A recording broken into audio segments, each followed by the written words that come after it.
بسم اللہ الرحمن الرحیم۔ خواب احادیث کی روشنی میں جس نے مجھے خواب میں دیکھا اس نے فی الواقع مجھ ہی کو دیکھا، کیونکہ شیطان کی یہ مجال نہیں کہ کسی کے خواب کے اندر میری شکل میں ظاہر ہو۔ آن حضرت صلی اللہ تعالیٰ علیہ وآلہ وسلم نے فرمایا کہ سچا خواب نبوت کا 46واں حصہ ہے۔ بشارتوں کے سوا نبوت کی کوئی چیز باقی نہیں رہی۔ صحابہ نے دریافت کیا کہ بشارتوں سے کیا مراد ہے؟ آپ صلی اللہ علیہ وآلہ وسلم نے فرمایا، سچا خواب۔ حضرت عبداللہ بن عباس رضی اللہ تعالیٰ عنہ سے روایت ہے کہ جناب سرور دو عالم صلی اللہ علیہ وآلہ وسلم نے فرمایا کہ خواب بھی ایک وحی ہے۔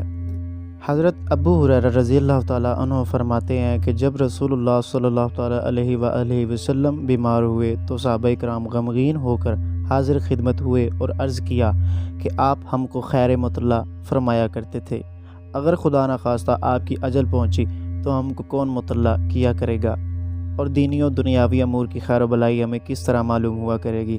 حضور صلی اللہ تعالیٰ علیہ وآلہ وسلم نے جواب میں ارشاد فرمایا کہ میری وفات کے بعد وہی تو ختم ہو جائے گی، لیکن مبشرات بند نہ ہوں گے۔ صحابہ کرام نے عرض کیا کہ مبشرات کیا چیز ہے؟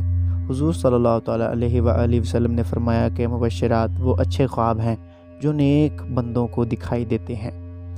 حضرت ابو سعید خدری رضی اللہ تعالیٰ عنہ فرماتے ہیں کہ میں نے حضرت رسول خدا صلی اللہ تعالیٰ علیہ وآلہ وسلم سے سنا ہے کہ ایک دن صحابہ کرام رضوان اللہ اجمعین سے فرما رہے تھے کہ جب تم میں سے کوئی شخص کوئی اچھا خواب دیکھے تو اس کو چاہیے کہ وہ حق تعالیٰ کا شکر ادا کرے اور اس خواب کو اپنے مومن دوستوں اور بھائیوں کے سامنے بیان کرے۔